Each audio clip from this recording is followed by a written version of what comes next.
Hello everybody, back here again for a vlog a day. Today is Wednesday the 30th, and today was a lovely, beautiful day to be alive.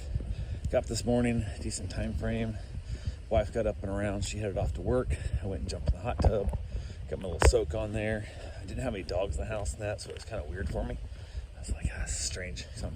I have dogs all the time, so it was definitely one of those situations a little bit on the different side. So yeah, I got hanging out a little bit, got a few things done, got a little bit of housework kind of done up, and mostly a little yard work. And then it was time to head up to look for fish tanks. I decided to go fish tank shopping for my father-in-law. Been looking marketplace and like whatnot, like Facebook Marketplace, looking for used tanks, and not having a lot of luck in the whole process. So thought I would go hit the pet stores and see what they have in stock or what they can order for me and whatnot. So I was like, yeah, this would be a good day. I don't have any dogs here to worry about. I don't have to rush back for it. So I'd have plenty of time, and had a friend reach out, and they had the day off and they decided they wanted to go with me. So I was like, cool, went down and picked them up, which worked out really well because their car was making some weird noises, and one of their neighbors actually heard it when they came back with it the other day and asked him what it was, and like, I have no idea. So he said, hey, I'll work at your car today. And they're like, that'd be perfect because I can go run around looking at fish tanks at pet stores and stuff. So ran down, picked them up, and then we headed up, went basically up to Ormond Beach, which is where my father-in-law used to live. There was a handful of stores we hit. We hit every store that I knew of that sold fish, basically. And they were not a pet person, so they got to experience a lot of new things, which was really cool. So, and that's the world I used to live in. Like, have my own retail. I've owned 3 different stores over the years, all over a decade worth of the business. So yeah, it was one of those things. It was kind of nice to be back in the element of getting to show some of my knowledge to somebody new who doesn't understand the stuff, which was great. And the first store we went to,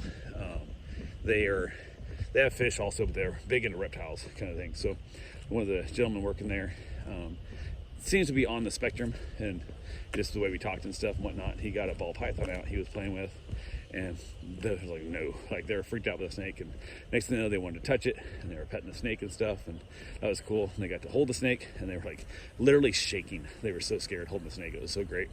But I ended up talking to, I think was the owner, and he's got a really bad speech impediment, which made it super hard to communicate with him. But we got mostly through what we wanted. He had nothing in stock that would work for me, but I told him what I was looking for and gave him my email address, asked him to work up a quote on what equipment would cost, and then we can go from there if we can, have to order it or what we got to do. And then headed back from there, hit the next pet store, and couldn't find it. I was like, I know I've seen this place. I've been in this place. Like, what the hell?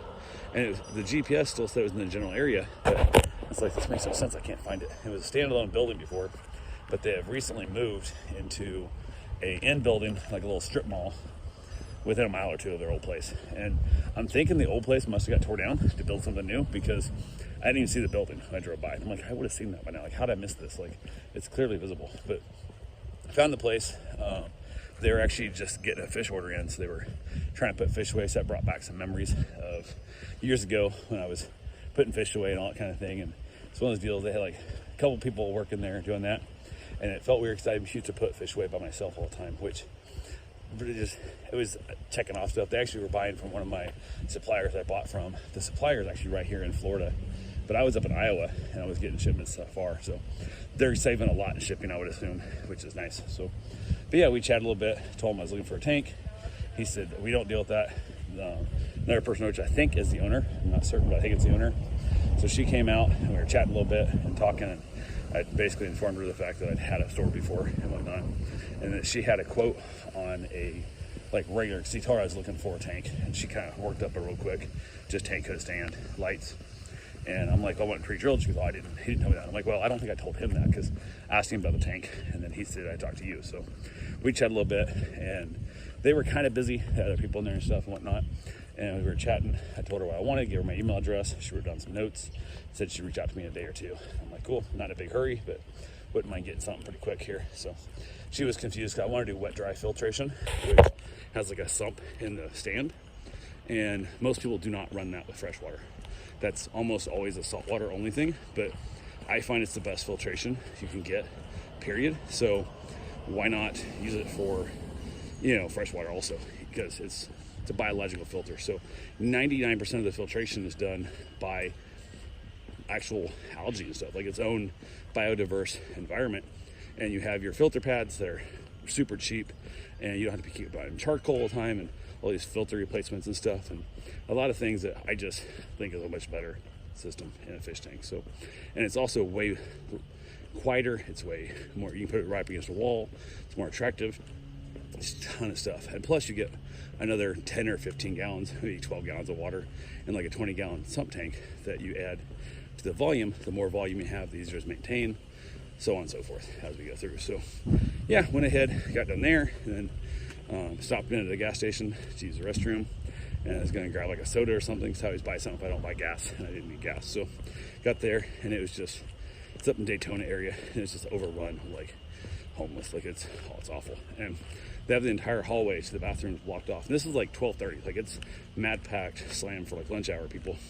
And asked them, they have like a security guard on premise all times, like that's how bad the store is. And I'm like, hey, is the bathrooms? He goes, well, they had to clean them. I'm like, at noon? Like, you guys clean up bathrooms at noon? Like, what the hell?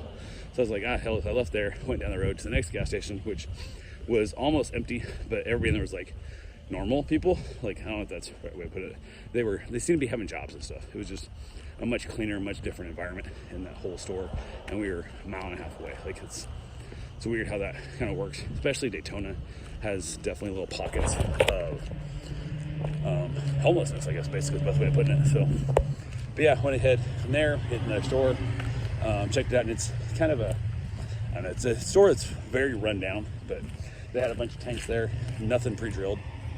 I looked around and stuff, looked at all the fish and stuff in the tanks and everything, and saw some pricing on things, and asked the staff if they could just order me a pre-drilled aquarium. And they basically said, no, we don't order any tanks. If it's not here in stock, we can't get it for you. I'm like, makes no sense, because you guys order tanks, and like that's how they get to your store, like whatever. So I kind of left there. I'm like, no big deal. And then there's one other store I wanted to hit, and I thought it was on US 1, but it's not. It's actually over on Nova, and I missed that. So I was like, I knew that, but I forgot. So this point in time, I was kind of late enough in the day. I went back, it's only a few miles away, but I was needing to get back home to pick up my father-in-law so I could run him to my wife's work and drop him off. So that way he would be able to be taken to the doctor's appointment. My wife wanted to go to that appointment with him because there was a bunch of test results and stuff they had to get. She wanted to go over, and she wanted to actually talk to the doctor, because often my father-in-law doesn't remember what they tell him, so she wanted to be there to get the information so she could make a better decision of what's next in his treatments and all that stuff. So yeah, so she was doing that, so I was coming back through, and it looked like I was running really late. Like, we had a ton of traffic coming in, and I was like, I got this, it'll be fine. So texting, of course, he doesn't answer his phone, so I'm like, I'm picking you up in like a half an hour. Like, probably should go ahead and have your phone ready, kind of thing, but or have it near you, but it is what it is. So called him, he was alive, he was ready to go, he was, able to be ready to go. So pulled up in there, grabbed him, and then we dropped him off at work, at my wife's work, and unlocked the car, popped the doors open so he didn't have to, set in a hot car. So then he went and forgot his cane in the back of my car, which is what it is. So from there, we headed on out and kind of went around, and they did not bring like outdoor like hiking around, like going for like a hike or a run type clothing. So trying to figure out what we're gonna do, and they're like, hey, I know you smoke cigars quite a bit. I've never smoked a cigar. Maybe you can show me how to smoke a cigar. I'm like, hell yeah, I'd love to teach people stuff. So we went back to the house and basically grabbed a couple of cigars and gave them the main pointers of how to smoke cigars and how to cut it, how to light it, all that kind of stuff, how to relight it when it goes out, just the general basics of cigar smoke. And had a great time. We were chatting and bullshitting, and then realized it was getting late enough. I had to start my ribeye steaks, which I thawed out. So I had a couple big ribeyes that I went ahead and chucked in a Ziploc bag, vacuum bag, and then chucked them in my sous vide, started the sous vide up, and then took them back home, because again, they didn't have a car. So ran them back home, and then from there on the way back, I stopped at a little park called River Breeze Park and got my run in there. So got my daily run done, went back home, grabbed a shower, and by that point, it wasn't long after that, my wife was getting home from work, and it was all good to go. So I grabbed some mushrooms that I did not put in the stew, which the roast I made the other day. So since I didn't use them that, I figured, well, I might as well use them on the steak. So pan sauteed up some mushrooms and a little bit of bacon fat, and then pan seared the steak, the ribeyes, and holy shit, it turned out really, really good. So I had sous vide them to like 125, and then I basically pan seared in about 135 or so in that ballpark range, and man, they came out so tasty and juicy. Oh my god, so delicious. So had a great little meal there, and then from there we went ahead and watched the episode of Arrested Development. Then I headed back outside, had myself a cigar. She got some other stuff done. She was getting things organized because tomorrow night she goes to a house stay where she's staying over on a house in the water. That we got 4 dogs. She's staying there for this weekend, and she starts that tomorrow. So she made a stuff that she wants me to take her over there when I bring the car over. So I'm gonna go over first and get in, because we're not sure how the dogs are gonna do with trying to escape the front door. And being as how we only met the dogs one time, I want to be the one there to see how they interact when we first get there, right up front. So we'll go from that, see how it goes down. But it should be fine. But yeah, my big concern is they're going to try and run out the front door. So I got to definitely be herding them back in the beginning side. So yeah, other than that, we had a great time. She was getting all that organized around that. I came back in, had myself a little snack, watched the episode of Frasier together, and then wrapped it up and called it a day. So that's all we got for right now. I will talk to you guys tomorrow. Have yourself a safe, wonderful day. Thanks for watching.